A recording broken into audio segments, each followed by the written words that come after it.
அப்படியே வாட்ஸ்அப்பில் அவங்க அனுப்பிச்சுட்டு வாட்ஸ்அப்லேயே அனுப்பிச்சுட்டு அவங்க ஸ்டேஷனில் கம்ப்ளைண்ட் பண்ண வாங்கிட்டு போயிட்டு எது மாதிரி யூஸ் பண்ணாமல் ஃபோன் எடுக்காமல் பார்த்தீங்களா கட்டு வந்து 10 ரூபா தான். அந்த கண்டெய்னர் ஒன்று பார்த்தீங்களா 22 ரூபா அடக்கம் எல்லாம் சேர்த்தாங்க. 12 ரூபா கூடுதலா வரும் சார். பார்சலுக்கு காய்ச்சி வேற ஒன்றும் அதான்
சார் வணக்கம்.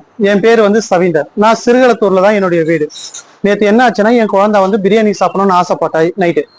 சரின்ட்டு நான் என்ன பண்ணேன், பிரியாணி இப்போ பல்லாவூர்ல ஒரு ஹோட்டல்ல ஆர்டர் பண்ணேன். ஸோ அதை கொண்டு வரது ரேபிடோ புக் பண்ணேன். ரேபிடோ பார்ட்னரே எனக்கு கால் பண்ணாரு. சார் என்னன்னு கேட்டா, பிரியாணி கொண்டு வரணும் சார்ன்னு சொன்னாங்க. சரி ஓகே நான் கொண்டு வரேன். எந்த இடம் கேட்டாரு. சிறுகளத்தூர்னு நான் சொன்னேன். சிறுகளத்தூரா, சரி எக்ஸ்ட்ரா பேமெண்ட் தரீங்களான்னு என்ன கேட்டாரு. சார் நான் கொடுக்குறேன் சார், என் குழந்தை கேட்டுருக்கா, நீங்க எவ்வளவு கேட்டாலும் நான் தரேன், கொண்டு வாங்க சார்னு. சரி ஓகேன்ட்டு அவரும் சாப்பாடும் வாங்கிட்டு சார் சாப்பாடு வாங்கிட்டேன், ஓடிபி சொல்லுங்கன்னாரு. ஓடிபி நான் சொன்னேன். ஓடிபி சொன்ன அடுத்து ஒரு 10 நிமிஷத்துலயே என்ன கேன்சல் பண்ணி விட்டாரு. மறுபடியும் ரேபிடோ வந்து கால் வருது. சார் ஆர்டர் என்ன கொடுத்துருக்கீங்களா அப்படின்னு கேட்கும்போது, இல்ல சார் ஆல்ரெடி கொண்டு வர சொல்லிட்டேன். இல்ல சார் எங்களுக்கு மறுபடியும் வருது, நீங்க செக் பண்ணுங்கன்னாங்க. சரின்ட்டு அவர் கால் பண்ணார். அந்த பார்ட்னர் பேர் வந்து முருகன் முத்துசாமி, ரேபிடோ வந்து பேசின ஒரு பேரு. அவருக்கு நான் கால் பண்றேன், எடுக்கவே இல்லை. சரின்ட்டு 7 மணில இருந்து 9 மணி வரைக்கும் நான் கால் பண்றேன், என் போன் எடுக்கவே இல்லை. நைட்டு 9 ஆயிடுச்சு. சரி நான் குன்றத்தூர் வந்து டிஃபன் வாங்கி வந்து குழந்தைக்கு கொடுத்துட்டேன். மறுநாளும் நான் கஸ்டமர் கேருக்கு கால் பண்ணி பேசினா, சார் இதுக்கு நாங்க எப்படி பொறுப்பாக முடியும், நீங்க டிரைவருக்கு கால் பண்ணி பேசுங்க, அவர் எடுத்து நீங்க என்ன பேசணும் பாருங்க சார்.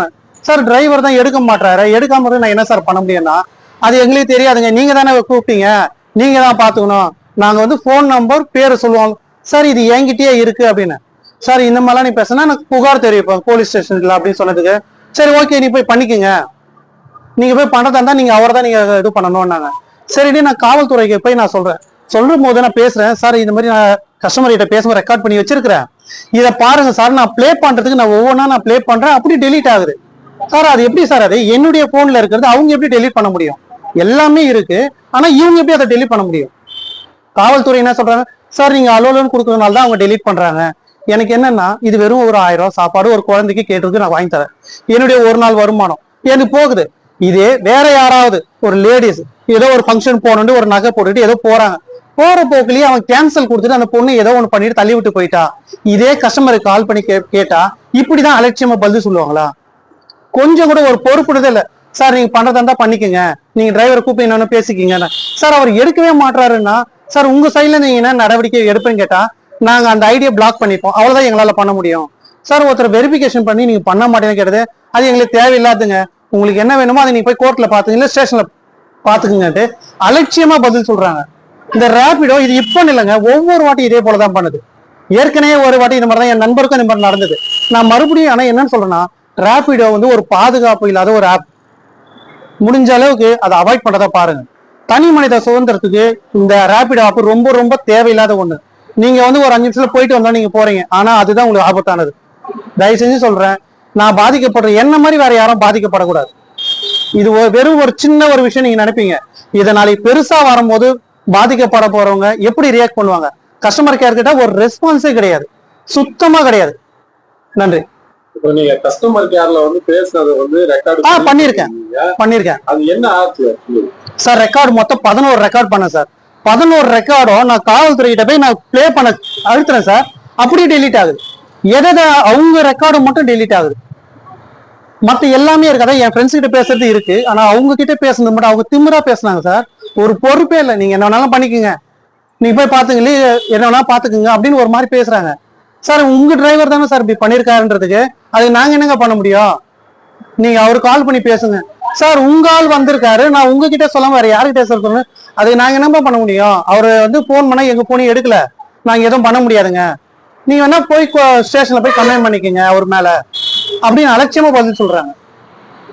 ஓகே சொல்லுவா சார். நான் காவல்துறைக்கு ஒன்னே தான் சார் தெரிவிச்சுறேன். இது ஒரு சின்ன விஷயமா மட்டும் நீங்க எடுத்துக்காதீங்க. இது சின்ன விஷயமா நீங்க எடுத்துக்கிட்டீங்கன்னா நாளைக்கு இதே ரேபிடோ டிரைவரோ ரேபிடோவோ நாளைக்கு பெருசா ஏதாவது செய்வாங்க.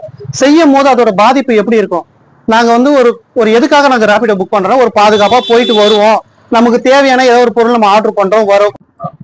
தமிழக அரசுக்கும் காவல்துறைக்கும் என்னுடைய சின்ன வேண்டுகோள் என்னன்னா, சார் எனக்காவது ஒரு 1000 ரூபாய் பொருளோட போகுது பரவாயில்ல, இந்த ரேபிடோ நிறுவனத்தை நம்பி பெண்கள் சரி, ஏதாவது வெளியூர்ந்த பொருட்களும் சரி, நகையோ சரி, இல்ல ஒரு மொபைலா கூட இருக்கட்டுமே, எவ்வளவோ கொடுத்து அனுப்புறாங்க, வாங்கிட்டு வராங்க. சோ எனக்கு நடந்த மாதிரி நாளைக்கு அவங்களுக்கு நடக்காதுன்னு என்ன நிச்சயம்? நாளைக்கு ஏதோ ஒரு பெண்களுக்கு ஒரு அசம்பாவிதம் நடக்குது, அவங்க பாதுகாப்பு என்ன பேசும்போது ரெக்கார்ட் பண்ணி வைக்கிறாங்க. ஆனா இவங்க என்ன செய்யறாங்கன்னா அந்த ரெக்கார்டை அழிக்கிறாங்க. எனக்கு நடந்தது என்னன்னா, நான் போய் ரெக்கார்டை இதை பிளே பண்ணி காட்டும் போது ஆட்டோமேட்டிக்கா டெலீட் ஆகுது. அது எப்படி பண்ண முடியும்? ஒரு தவறு செய்யறாங்க, இதை நம்ம வந்து சொல்லணும்னு நினைக்கும் போது இதை டெலீட் பண்றாங்கன்னா அந்த நடந்த தவறுக்கு இவங்க துணை போற மாதிரில இருக்கு. காவல்துறைக்கு நாங்க சொல்ல போகும்போது அவங்க என்ன சொல்றாங்கன்னா, நீங்க எல்லாமே அலோன்னு கொடுக்கறதுனாலதான் அவங்க அதை டெலீட் பண்றாங்க, நீங்க பயன்படுத்தும் முதல்ல எல்லாத்தையும் தெளிவா பார்த்துட்டு நீங்க அலோ கொடுங்க அப்படின்னு சொல்றாங்க. எனக்கு பரவாயில்ல சார், இதுக்கப்புறம் என்ன மாதிரி யாரும் பாதிக்கப்படக்கூடாது. பெரிய அசம்பாவிதம் நடக்கிறதுக்கு முன்னாடி தமிழக அரசும் சரி காவல்துறையும் சரி இதுக்கு ஒரு தகுந்த நடவடிக்கை நீங்க எடுக்கணும்னு நான் வேண்டி விரும்பி கேட்டுக்கிறேன்.